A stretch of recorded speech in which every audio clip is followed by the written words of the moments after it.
All right. Welcome to the Eyes on Texas channel. Of course, you know me. I'm your boy, AK. And I'm back here with another live stream again with y'all today.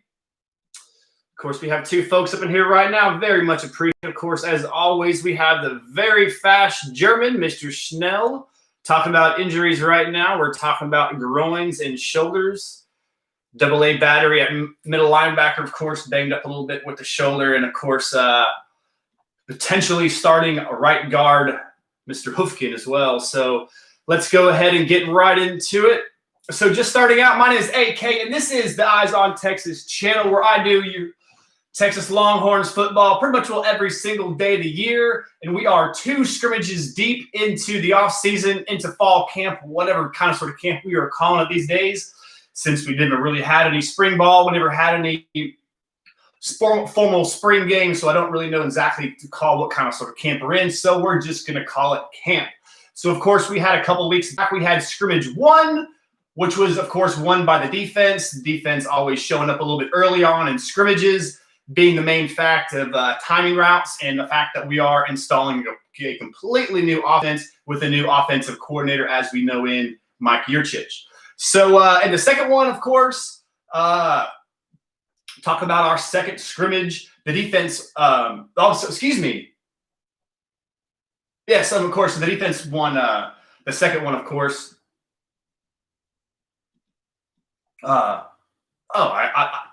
Sorry, guys. On my notes, I both put scrimmage 1, but scrimmage 2 was won by the offense, mainly using 2 tight end setup. They were mainly in a 2 tight end setup, basically because the wide receivers have been a bit banged up, right?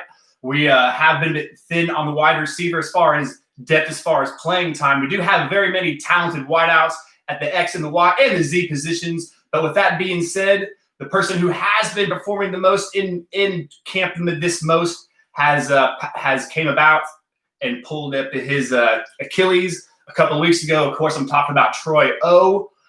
So is the main reason why we did do 2 starting and a 2 tight end, 1 back set in the first in our second camp scrimmage.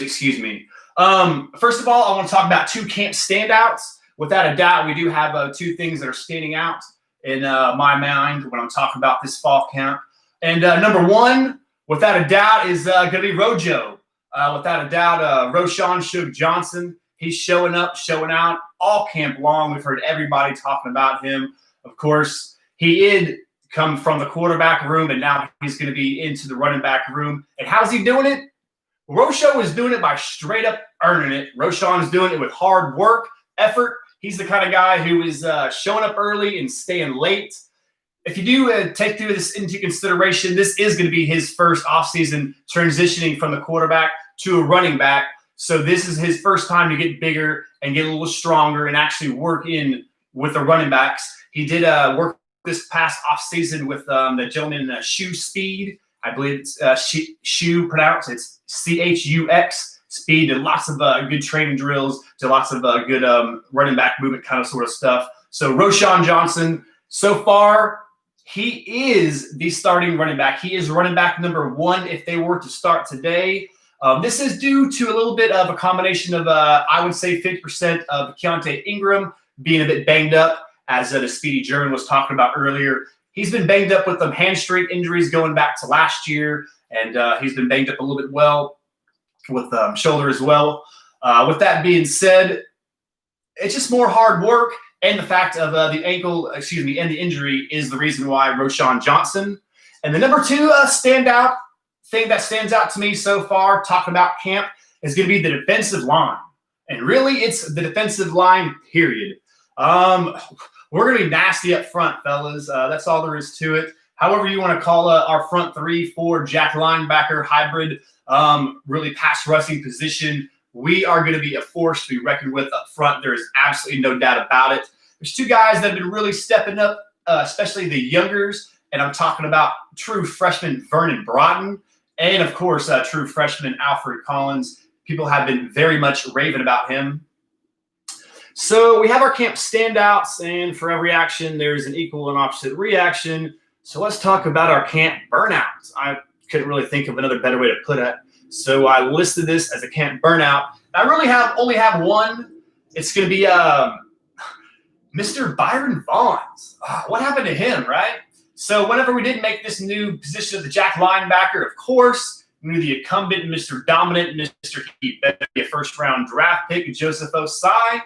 We knew that he would be the starting jack linebacker and have that position solidified down very solidly, and rightfully so. But a lot of people did think that Byron Bonds would be at least battling for the back up of Joseph Osai. A lot of people thought it was going to be Byron Bonds, and now look at him.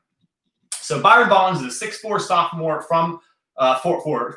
A lot of people did think that he was going to be our backup jack linebacker, but he's getting beaten out by somebody playing first year, Reese Leotab, who this time last year was practicing and sharpening his tight end skills. So now he's our jack linebacker. So he's getting beat by someone who was on the offensive side of the ball. He's getting beat out by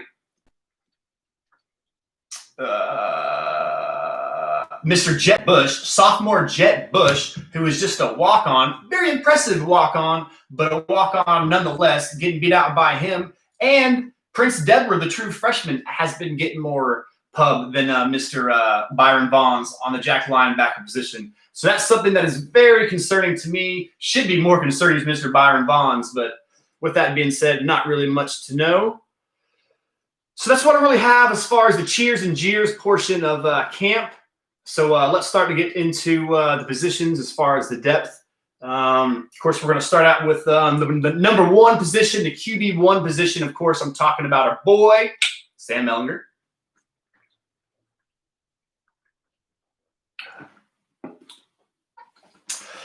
Of course, a lot of people are in his top 10 for a Heisman hopeful. QB1, going to be a 4-year starter, going to be an absolute legend of the university. Hopefully will be an absolute legend on the gridiron of the NFL as well. But for as of right now, he's our boy, and he is the incumbent QB1 for your Texas Longhorns. As of right now, Casey Thompson has solidified the position. That is going to be the battle where people are most finding the most important and paying the most attention to.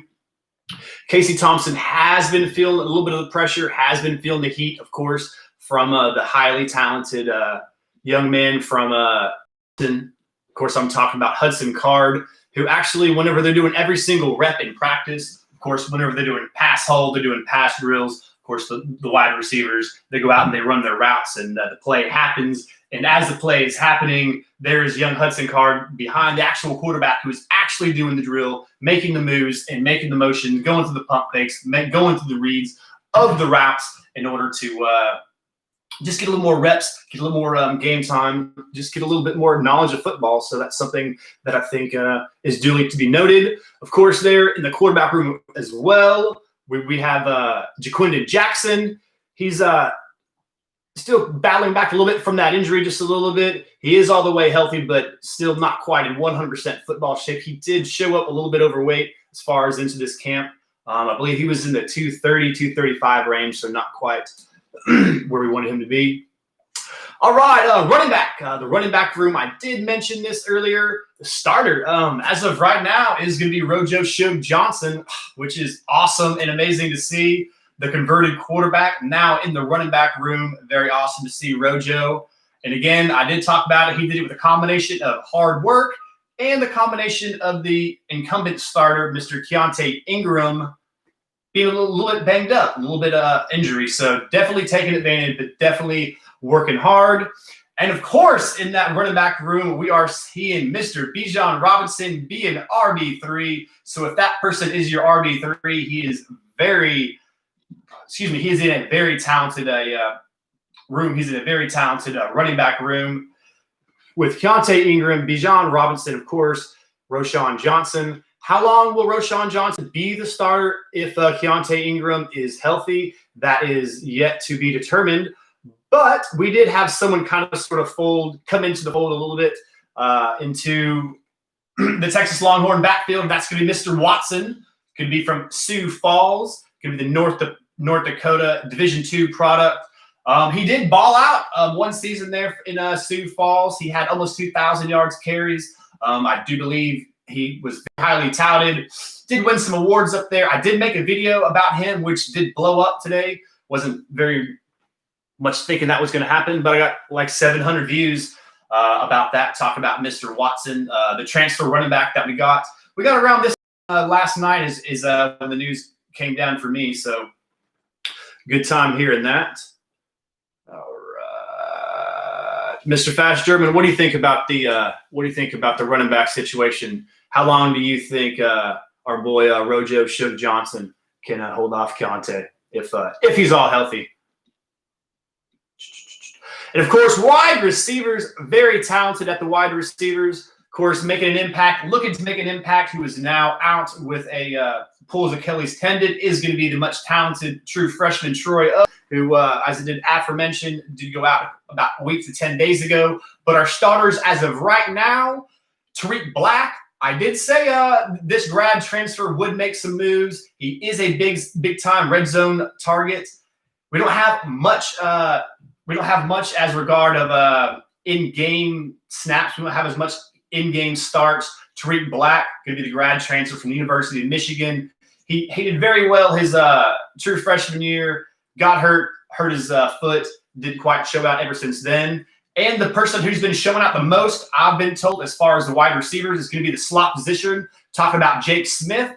And if we could go ahead and get some thumbs up on this, guys, I appreciate that. Of course, Mr. Jake Smith was going to be the Gatorade All-American out there in Arizona in 2019 in the slot position. And Josh Moore, who he did have his problems in the offseason, did have some problems with the law. And now he has to prove to everybody who should be on campus, who's not on campus due to COVID, that he would be the best Z wide receiver if anybody was on campus. Thank you for that second thumbs up. Very much appreciate that. Of course, the backup there is going to be Mr. Brennan Eagles, who showed out last year. Was probably going to push Tariq Black for that starting role. Definitely going to, either way, definitely going to see some playing time. Too many plays. Jordan Whittington. Whew. So many people are looking for this young man to have a completely healthy season. I would very much enjoy to see that. Of course, I'm talking about Mr. Superman from Cuero, Texas, who won the 2019 or 2018 state championship. It was actually played in 2019. He rushed for 358 yards in that game, was the offensive and the defensive MVP of that game, which is very, very impressive. He is looking to be the backup at the slot position. With that being said, he is also going to get lots of playing time. I think they're going to use these two athletes in different ways. I do believe that Jake Smith and Jordan Whittington are going to get some jet sweeps, going to get some carries. I would say look for the slot position to average about 5 carries a game between the position as a whole, kind of sort of depending on how much they do get it rolling on if it isn't working or not. But I do kind of sort of see them using the slot position. I do then see using Malcolm Epps a little bit as the big slot, because he's just really just going to be a split out tight end. Really what I see Jordan Whittington as being a little bit the little Jordan Humphrey role, be more the big slot, just kind of sort of beating people up, and using Jake Smith as the more traditional slot position. And, of course, we're going to have Mr. Washington and the very young and talented Clavante Dixon at the backup Z's. Of course, tight end, our incumbent starter, hardcore, definitely going to get the most snaps.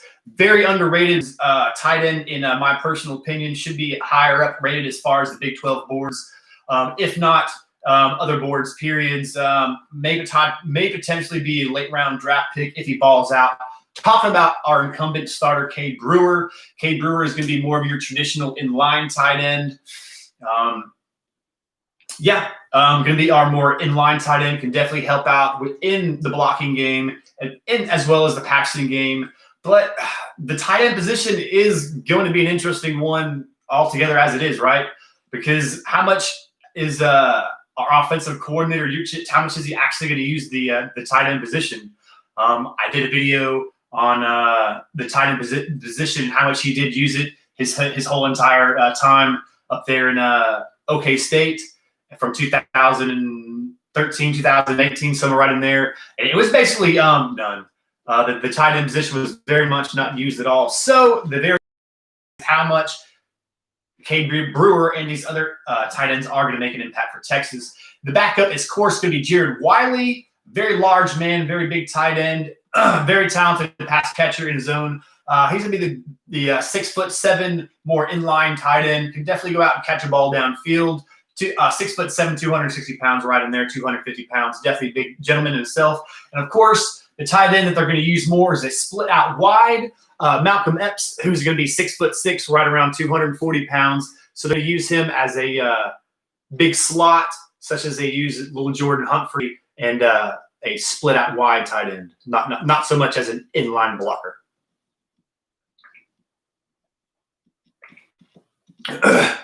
Okay, so the offensive line, I made some notes. So we have 2 new spots that we need to fill in the offensive line. We have 3 incumbent starters. We have Mr. I need to be drafted in the first round, Samuel Cosme.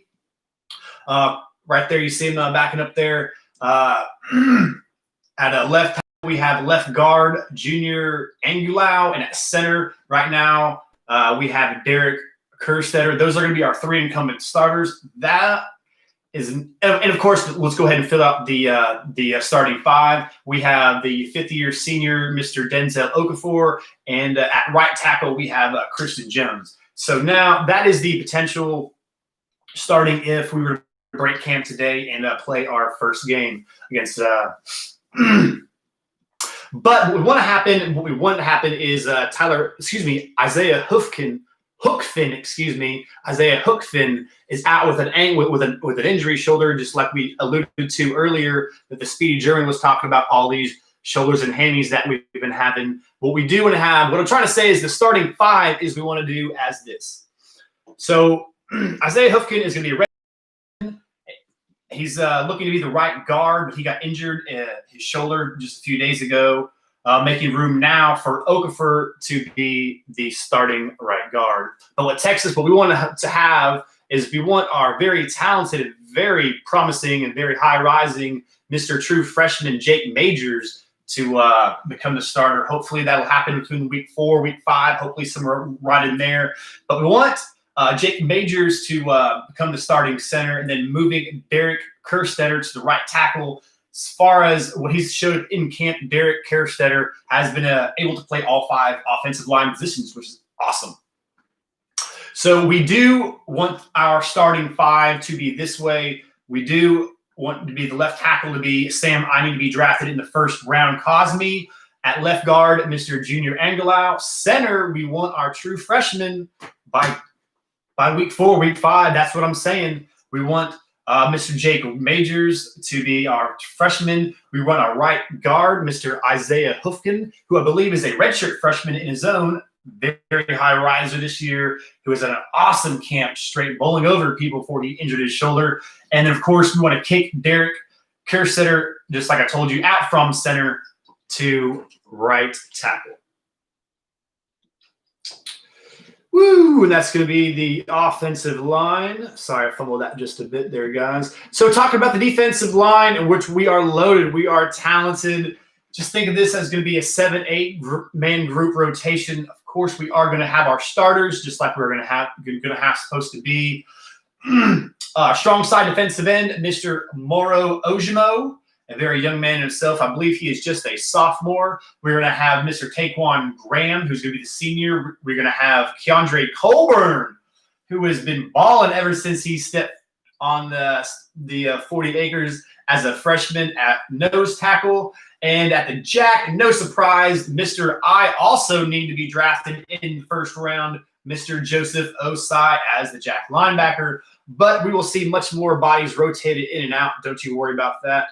So the backup strong side defensive end is going to be a toss-up right now between Jacoby Jones and the freshman Vernon Broughton. I told you, these freshmen come to play. These freshmen are for real. They're very talented. And if they weren't on this Texas defensive line, they would be getting more snaps and more pub and more playing time in this 2020 season, which they are going to receive. But we are going to see their stripes get off. Don't you worry about that. Our defensive line is absolutely loaded. And talking about another backup, jack linebacker is going to be the aforementioned Reese Leotow, who was a tight end and is now going to be a jack linebacker for us. Someone else who was definitely making a push may or may not be registered. I'm very much not quite sure. The Highland Park's own Mr. Prince Deborah. So without a doubt, just going to pause the cause right quick and see what the Speedy German is talking about. RoJo seems to improve his strength. Yes, he has quickness, his pass catching. Yes, he has. It has block in practice. Yeah. That's why the AA battery is out, because it was a blitz pickup, and RoJo picked him up in practice. The AA battery was coming right up the middle. Our starting middle linebacker was coming up the middle. Roshan Johnson picked him up picked him up as a blitz, got up under his pads a little bit, and now the AA battery, our number one middle linebacker, is out for just a couple of weeks. Not that big of a deal. It's kind of like a double-edged sword, just as life is. You do like to see the aggression come out from RoJo. You do like to see the fact that he is now enabling himself, presenting himself as a physical presence and as a leader. And talking about as a leader, what does everybody think about RoJo for a captain this year? RoJo for captain, I don't know. Tight ends are not developed yet. Well, besides Cade Brewer, I would definitely agree with you. Leotel has reportedly moved up in the defense to challenge for the top two rotating first level. Right, so he's definitely going to get some.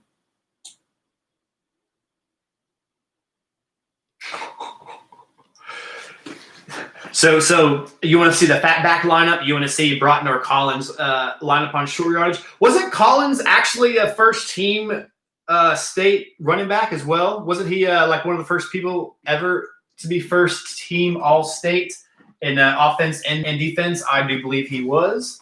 But with that being said, our defensive line is nasty. It is going to be straight nasty this year. It is going to be nasty for years to come. And it is something that I'm definitely looking forward to. So we're just going to move on to – did we talk about linebacker? No, we did not. So we're talking about linebackers right now in the middle, because the AA battery got his shoulder chucked up by Roshan Johnson in practice the other day. He is now out, which makes room for Juan Mitchell to be the starting linebacker if we were to start and have our first game today. The weak side is DeMarvion Overshawn, a young man who has been in the presses very much this offseason, got lots of pub, both good and bad. He is going to be a former, I believe he was the number 2 overall safety, the 2018 class, 5-star. Has only had 18 tackles his whole entire career on the 40, and now he has moved into the starting outside linebacker position. He has much to show, much to prove, not only to himself, but to lots of fans. But I only wish the best for Overshawn, of course, because he's a member of my favorite team, but I am very much looking forward to seeing what he does this year. Want to see that young man ball out. Without a doubt. Of course, now we're talking about that nickel spur position, because really what we're going to do is based on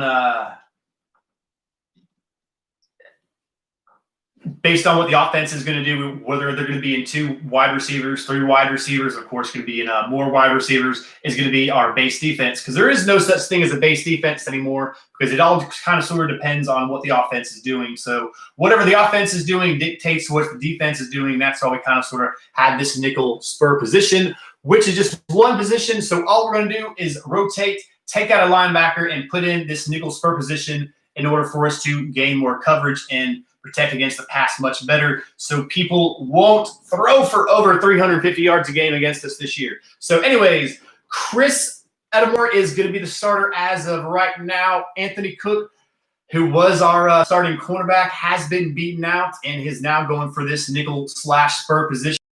And as of right now, he is in the backup. Of course, Xavier Alford, the true freshman, and Marquise Caldwell are in the mix for this position as well. But as of right now, the main big battle is between Chris and Anthony Cook.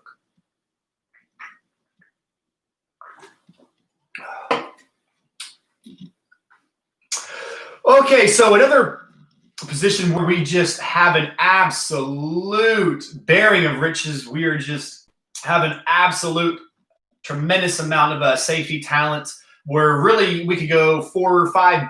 Yep, we can go about 5 deep as starters in most Power 5 teams. But with that being said, ever since he stepped outside the 40 acres, I thought Caden Stearns was going to be a first-round draft pick.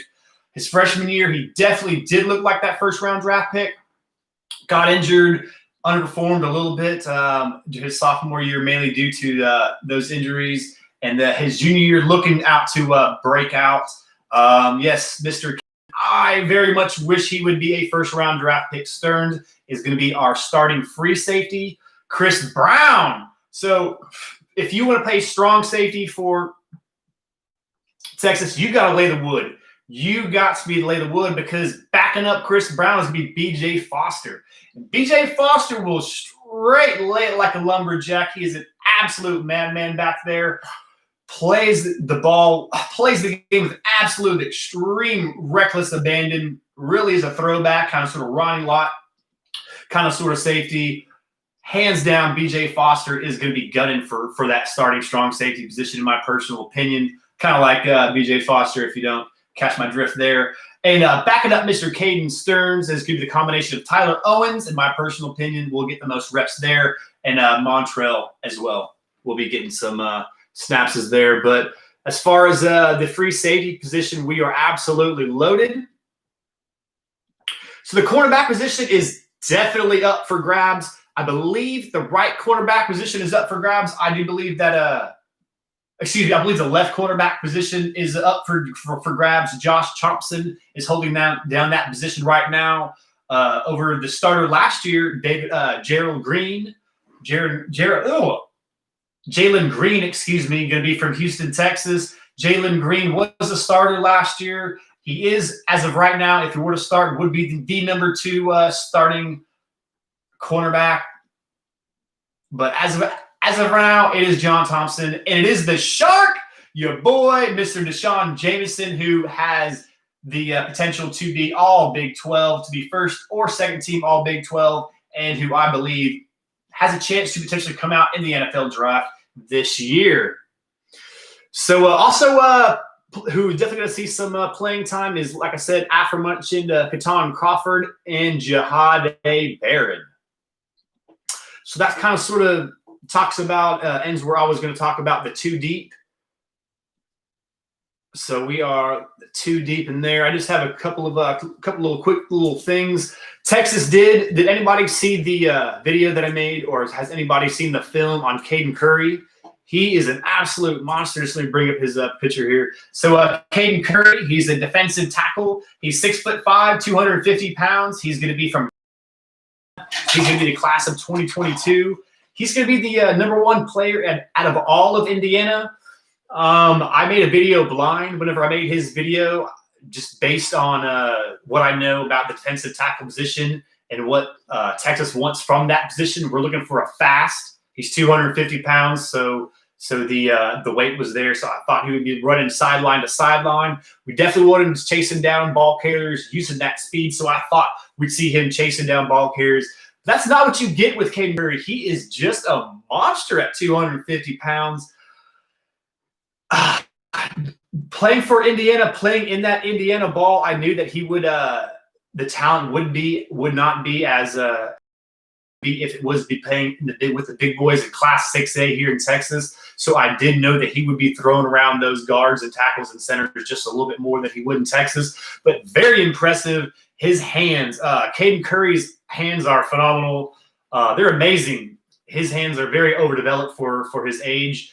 Not only in the swat and swim move, but batting down the balls. Whenever I did his video, on his highlights, I counted down about 10 batted balls. That makes an impact. You know, that's 10 incomplete passes. That's 10 balls that could be batted down and picked off by one of the linebackers, a defensive line, or other defensive lineman taken back to the house. Those are big time plays. So exceptional hands from Mr. Hayden Curry. Out of there, our newest offer, the 2022 class from Indiana. He plays his ball in Center Grove in Greenwood, Indiana. talking about Hayden Curry.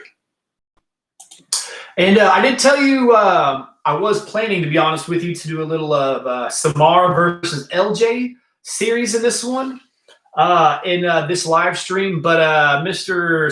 Lamar throwing down the horns down kind of just ended that. So Samar's done with us. I guess we're done with him. He chose Oklahoma or Alabama or LSU, but really I just think he threw the other ones in there just to fill out his top two that ended up being a top three. I don't really think the Alabama or LSU are really going to be up there for Samar. I really think that the choice came down to Texas or OU, and he really just wanted to get that other big major candidate off his back. So whenever he did decide, he went ahead and cut the ties down with Texas and is going to choose OU, my personal opinion. I also think what else besides going to the Sooner Summit, where this picture with a couple of other high-profile recruits was taken, which they're all doing the horns down. I will never, ever, ever do the horns down. It's always horns up, double horn show. So the Sooner Summit, which was held, which is a functional recruiting, recruiting event that was held by the University of Oklahoma. I don't know, because this is technically the dead period. You're not really supposed to have people on your campus, but there's lots of loopholes. So Oklahoma apparently going to be able to get away with it. I believe one of the reasons they're able to get away with it because their stadium is always open to the public, so which kind of sort of gives them some reason to loophole out. But as I was indicating, another reason why I think Samar did make that choice, he was feeling the pressure from LJ. I do believe that LJ is looking to go to Texas. I did feel a couple of weeks, about a month back, that Texas either was going to get Samar Wheaton or LJ. So whenever it was looking like LJ did get crystal balled to Texas, that is when Samar did go ahead and make his move to go up to Oklahoma University, in my opinion. So that's why we're not talking about Samar versus LJ. All right, what else are we talking about? The big dog! Hey, man, the big dog of college football is here. He's an Alabama fan. Oh, man, I am not a type. I'm not a very fast typer, but Ben, man, Ben's a good guy. Ben is an excellent guy. Ben, if you can give me a thumbs up on the stream, I'd very much appreciate that. He's an Alabama fan. Ever since I've been made my channel, me and Ben have been boys.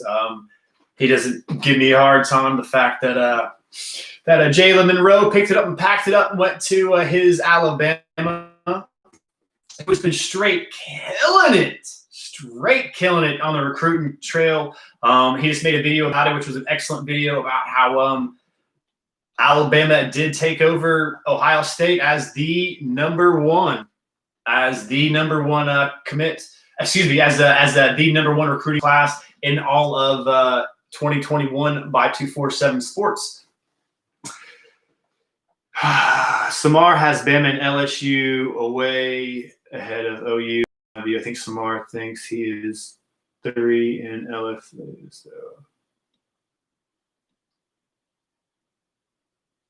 So you think that he's – so what, you think Samar's going to LSU or Alabama?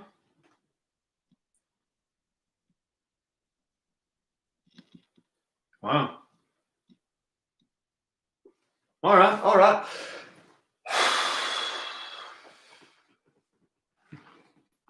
Urban is saying Bama. Well, it better not be Bama. I mean, really. I mean, how close is Alabama to breaking the recruiting points record? I think it's there. Lord, let's look at that. What is the recruiting record? Isn't it 340 some odd? Ridiculous.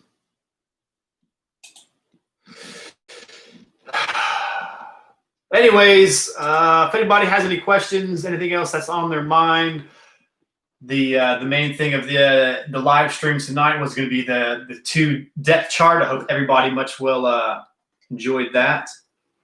Better backs in the NFL. Yeah. Alabama's definitely been putting him out. That the young man, what's his name, out in Oakland, or not Oakland now, out in Vegas, really only had his one junior year that he balled out, got him to be a first-round draft pick. And that's what you want to be, right? I mean, who wants to be the back? Who wants to be a Wisconsin running back? Who wants to tote the note 900 times, get all that tread on your tires, take all those hits, absorb all those linebackers, get hit by all those big, giant 90 numbers? No. Taylor, no. I'd much rather go to Alabama. I would much rather go to LSU. I'd much rather go to Clemson. I'd much rather go to these places where you rotate your backs. Oklahoma, whatever. Oklahoma, they rotate their backs in and out. I would much rather, get my freshman year, get about 600 yards, show up, look good, impress the scouts, flash a little bit. Sophomore year, improve my playing time, bump it up to right around 1,000 yards, really show my game a little bit more, showcase my game a little bit more, showcase my ability to catch the ball, showcase my ability to pick up the blitzer, to pick up the linebacker coming off the edge, straight up the middle, to listen to the quarterback, to perfecting those wheel routes, the timing on those screens. That's what you want to do. Then you get to be your junior year, and then you're ready for the NFL, and you are balling. You're rushing for 1,400 yards. Now you're getting the ball about 200, 215 times. Your average is up. You've shown everything that you need to show. Why be a lead back like Jonathan Taylor? Why be a Wisconsin running back? Do y'all know that he rushed the ball for over 900 times? He rushed the ball for over 900 times. Now he's going into the NFL with all that tread on his tires. I'm just saying I would much rather go and be with a group of running backs, just like Texas has. Just like Texas has. 1, 2, 3. Freshman, sophomore, junior, all ready to go. So let's say you have starter number 1. Let's say starter number 1 is going to go ahead and get 45% of the carries and just break it on down from there. 20, 25 on down. Boom, boom, boom. Everybody's happy. Everybody toasts a note. If somebody gets banged up, you can just go ahead and fill that position in because everybody's been seeing the playing field the whole entire year. Running back by committee is the way to go, in my personal opinion. The guy who opted out of the NFL. What I want to know about OU is Lincoln Riley. He put out a report out there. He put a report out there that OU has one position group that is completely decimated. That if they were to play right now, that they basically couldn't. They have so many injuries in one particular position group. Wouldn't say what that one particular position group was, that they are completely decimated. That's the interesting fact that I want to know. That's the interesting fact that I want to know. But talking about our nemesis, talking about the arch rivals, they're about to blow it up on recruits. They did surpass us. They are 14th now, and we are 15th in the nation in recruiting. And I think that margin is about to grow. I thought they're about to get Samar. The fast German thinks that Samar Wheaton is going to go ahead and pick it up and go to Tuscaloosa. But I see OU getting Samar. I see them getting Savion Byrd, the big-time offensive tackle that Texas did, in fact, whiff on as well. And I do and see Bryce Foster as well going to Oklahoma. So if and when they get those 1, 2, 3, 5-star, 4-star, 4-star, that would then create a big difference, a big gap in my opinion. All right. Is there anything else? Any other questions? Anything else I can possibly do for anybody? I did honestly try to get this thing started at 8. I did get this thing started at 8. I tried to send out the notification at 7:30 so I can get some more people in here this time. I did try that. So hopefully we did have a few more people in here, which is good. So hopefully we keep on building. I very much do enjoy doing these. I hope you guys like being a part of them. It was COVID. I bet it was a running back.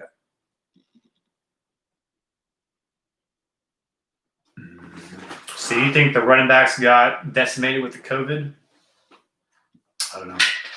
I mean, they just better pray that it's not the offensive or defensive line, because those are like really only the two main positions that doesn't matter. That it absolutely does not matter if how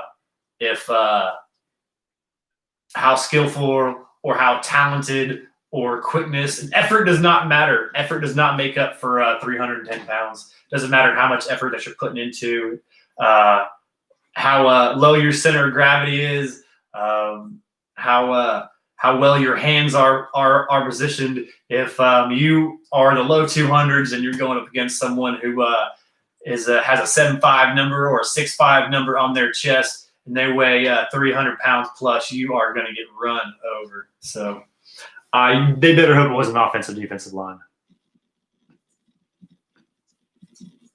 Right after the COVID weenie roast. All right, well, I'm going to pick it up. I'm going to pack it up now. I appreciate those of us who did show up. If anybody is here that has not given us a thumbs up, if they can do that. If anybody who is in here is not a subscriber, I would very much appreciate it if you would subscribe to the channel. Keep your head in a swivel and your head on